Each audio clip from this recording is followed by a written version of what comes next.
The truth about how to build wealth from nothing is not that you need to be lucky, born rich, or magically smarter than everyone else.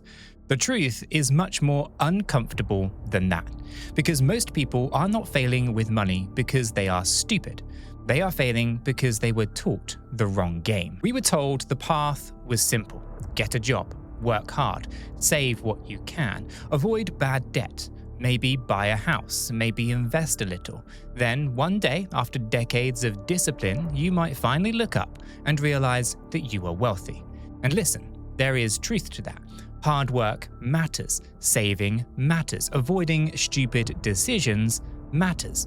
But there is a dark little detail hidden inside that plan. For a lot of people, especially if you are starting from zero, that path does not create freedom fast enough. It creates survival with better branding.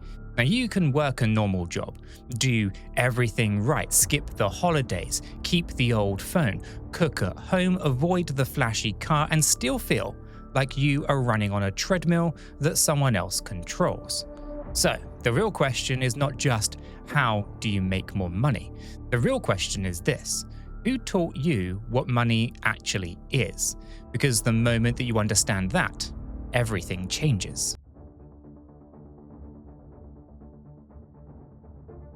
The first lie about money is that money is the goal. Now that sounds strange because everybody says that they want more money.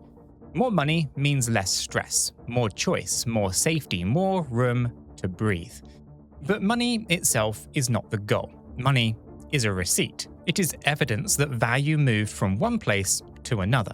Now that is the part that most people miss. When you get paid, the money is not appearing because the universe wants to reward effort. It appears because someone, somewhere, believes that something of value was created, solved, delivered, protected, built, managed, repaired, explained, or made easier. Now that is why two people can work the same number of hours and get completely different results. One person can spend 10 hours carrying boxes. Another person can spend 10 hours fixing a sales system that brings a business another $100,000. Same hours, different value, different pay.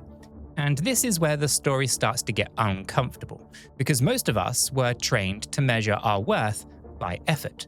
We say things like, "I worked hard today."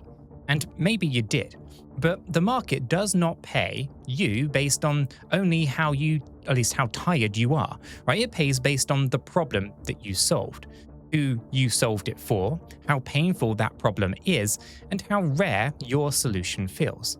Now that sounds cold, but it is also freeing, because if money is a receipt for value, then you do not need to start with money to build wealth. You need to start with understanding value. And that brings us to the second lie. But before we get there, here is the question for you. If money is only a receipt for value, then what kind of value are you currently being paid to create? You can let me know your thoughts in the comments below.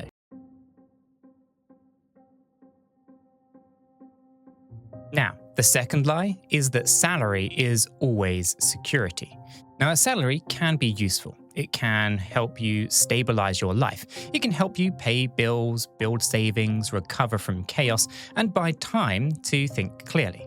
But a salary can also become a beautifully distorted cage, because when your income is tied to your time, then your ceiling is already visible. You have 24 hours in a day. You need sleep, you need food, you need some kind of life. So there is only so much of yourself that you can sell. And that is where the trap begins. Now you work more to earn more, but working more leaves you with less time to learn, build, test, and think, and create anything that could eventually pay you without demanding every hour of your day. So you become exhausted by the one thing that is supposed to save you. This is why someone can earn more and still feel trapped. The number went up, but the machine stayed the same. Higher income, higher bills, better apartment, newer car, more subscriptions, more pressure, more things to maintain. And suddenly the person who got the raise does not feel free. They feel expensive. That is the trap, not having a salary, but depending on a salary as the only engine. Now, because once your lifestyle grows around one income source, then you do not own a financial life. You own a fragile structure held up by just one pillar. And if that pillar shakes, everything shakes. The villain in this story is not money. Money is neutral. Money is a tool. The villain is the system of beliefs that keeps you trading your entire life for just enough comfort to never question the trade. Now, that system tells you to look rich before you are rich. It tells you that the reward for stress is spending. It tells you that a bigger paycheck should immediately become a bigger lifestyle. It tells you that the person with the nicest car is winning, even if the car owns them more than they own the car. And it tells you that wealth is about appearance. But wealth is not appearance. Wealth is stored choice. It is the ability to say no. No to a bad job. No to panic. No to being forced into every decision by rent, debt, and fear. That kind of wealth is usually invisible at first. It looks boring. It looks like saying no when everyone else says yes. It looks like learning after work when everyone else is scrolling. It looks like building a small skill that nobody claps for just yet.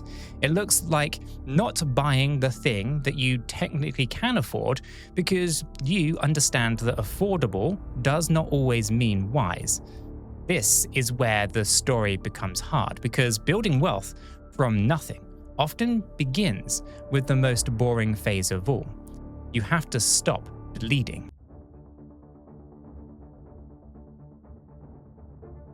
Before you can build wealth, you have to protect your base. Now that does not sound exciting, but it does matter.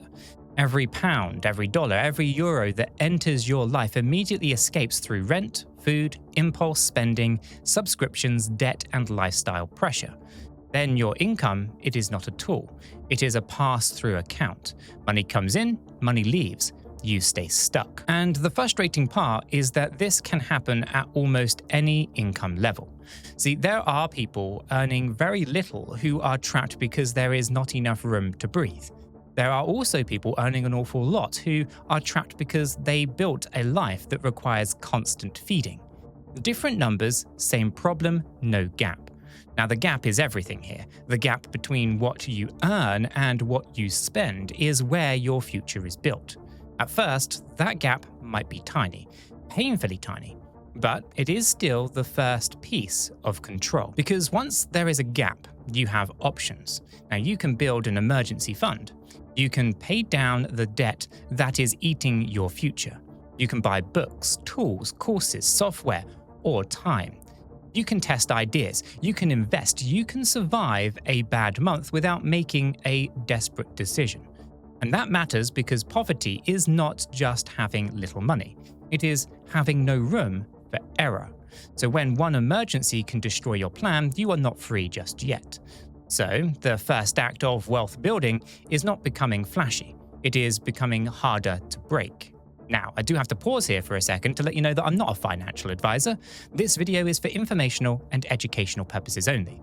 Now, the markets, they are volatile and you could lose everything that you invest. So it's very important that if you do approach investing, that you do your own research, because at the end of the day, your money is your responsibility. Now, here's a question for you. If one unexpected bill arrives tomorrow, would your current money system bend or would it break?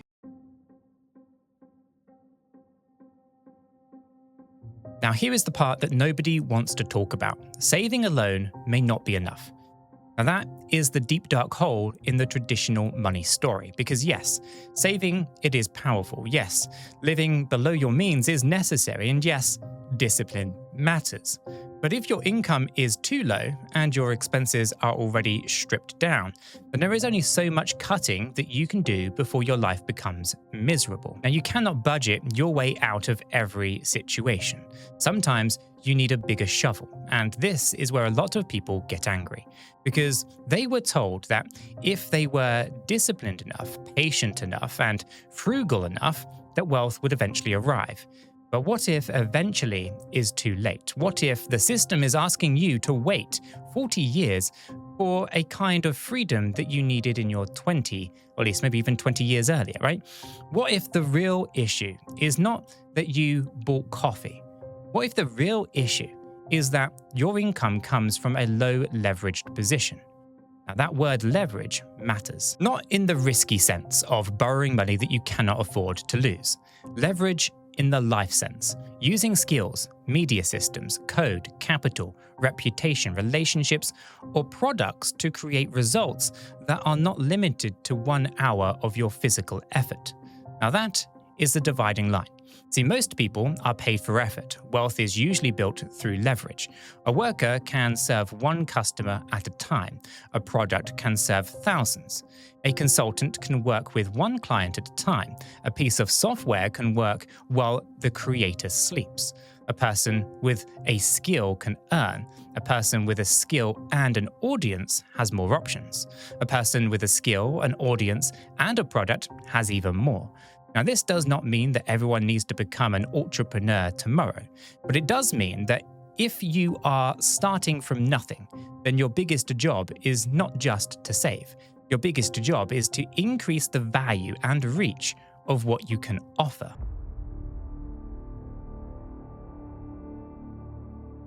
You do not build wealth by chasing money. You build wealth by becoming the kind of person with the skills connected to the kind of problems where money has a reason to move towards you. Now that sounds less dramatic than get rich quick, I know, but it is much more useful because now we actually have something that we can work with. You can learn sales, you can learn writing, you can learn editing, you could learn coding, you can learn design, you can learn negotiation, you can learn how businesses get customers, you can learn how attention works, you can learn how to take a confusing thing and explain it clearly. You can learn how to spot waste, fix problems, organize chaos, and make someone's life easier. Now, these skills are not magic, but they change your surface area. They give the market more ways to pay you. And when you stack skills together, something interesting happens. One skill might get you a job, 2 skills might get you better pay, 3 skills might help you build something that no one directly told you to build. Now that is where the shift begins. Now a person who only asks, how do I get paid more for this hour, is trapped inside one question. A person who asks, what valuable problem can I solve better, faster, clearer, for more people, is playing an entirely different game. And once you see that game, you start noticing it everywhere. The richest people are rarely just selling effort. They own assets, not always mansions and yachts, but assets can be simple at first, right? A skill, that's an asset. A small business is an asset. A useful audience is an asset. A digital product is an asset. A portfolio is an asset. A reputation is an asset. A habit of learning is an asset. And the earlier that you start building assets, the less dependent you become on trading your whole life 1 hour at a time.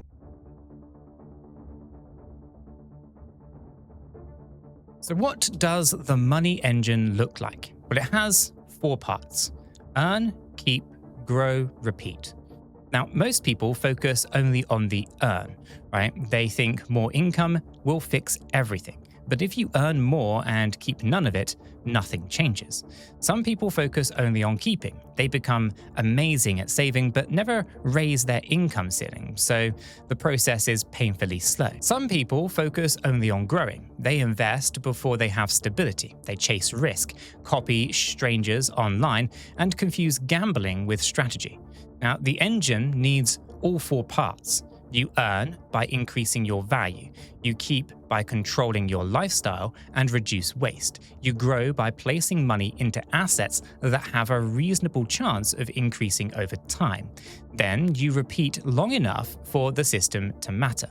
Now that sounds pretty simple because it is simple, but simple is not the same as easy. The hard part is emotional. It is hard to watch friends spend freely while you are building quietly. It is hard to learn after a long shift. It is hard to say no to short-term pleasure when the reward is far away. It is hard to admit that your current money habits might be keeping you trapped. And it is very hard to start from zero without feeling behind. But here is the part that you need to hear. Starting from zero is not the same as staying at zero. Zero is a position, not an identity. The danger is when people turn a starting point into a life sentence.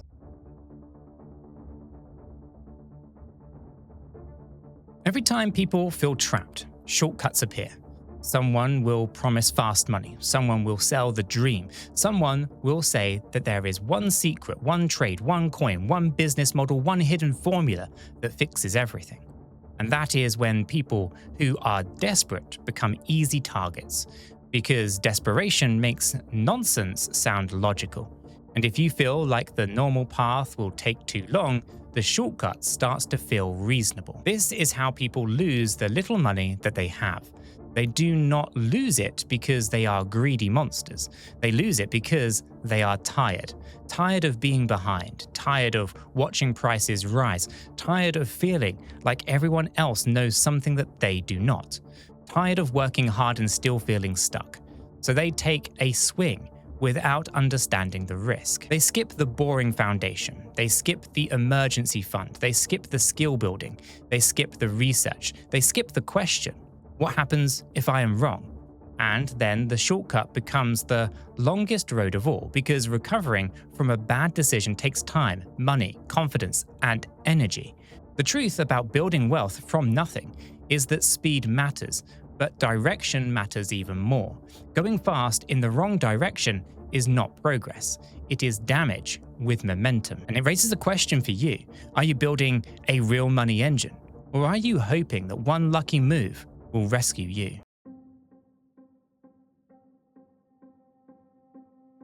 So, what does a real plan look like? Well, it begins with honesty. Where are you right now? Not where you wish you were, not where social media makes you feel that you should be, but where are you actually? How much comes in? How much goes out? What debt you have? What skills you have? What skills could you learn in the next 6 months? What problem can you solve that someone would pay you for? What asset could you start building quietly? Now, this is not about shame, it is about coordinates. You cannot map a route if you refuse to name your starting point. Then you can build in layers. Layer 1 is survival, reduce chaos, right? Create breathing room, stop the obvious leaks. Layer 2 is skill. Pick something valuable, practice it, use it, prove it. Layer 3 is income, right? Use that skill to increase what comes in, even if it starts small. Layer 4, that's ownership. Turn extra income into assets instead of lifestyle inflation. Layer 5 is patience. Let that engine run, right? The world will try to pull you off of this plan. Every week there will be some new noise, a new panic, a new trend, a new person showing off, right? The new reason to feel behind. But wealth is usually built by people who can stay sane while everyone else is reacting. Not emotionless, not perfect, just steady enough to keep going.